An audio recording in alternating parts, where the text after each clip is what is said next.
কি গো দিদি ভাই, ফাইনালি পিৎজাটা কমপ্লিট হলো। প্রথম পিৎজা হয়ে গেছিল, আমি একটু টেস্টও করে নিয়েছি, কিন্তু দুর্ভাগ্যবশত তখন এত কাড়াকাড়ি অবস্থায় ছিল সবাই, তাই ভিডিও করতে পারিনি। আর বেশ কিছুটা এইরকম হয়েছে, যা দারুণ টেস্টি হয়েছে পিৎজাটা। মানে তোমাকে যে কি বলে আমি ক্রেডিটটা দেবো আমি বুঝতে পারছি না। তুমি তো ক্রেডিট আমার একার না, সবার না, তাও তো এটা তোমারই তো, মানে কি বলবো, তোমারই তো, কি বলবো, আরে বল না। আরে মনে যাই হোক, ব্যাপারটা হচ্ছে তোমারই তো ভাবনা ছিল যে বানাবো বা এভাবে বানাবো।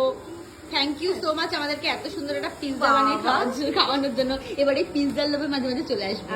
ঠিক আছে, পিৎজা একটু বলো, সবসময় তো জিনিস থাকে না। ঠিক আছে, বলেই আসবো, বলেই আসবো। প্রথমবার টেস্টের সময় খেয়ে আমার পেটটা কেমন ব্যথা ব্যথা করছে এখন। মিথ্যা কথা বলিস কেন এরকম?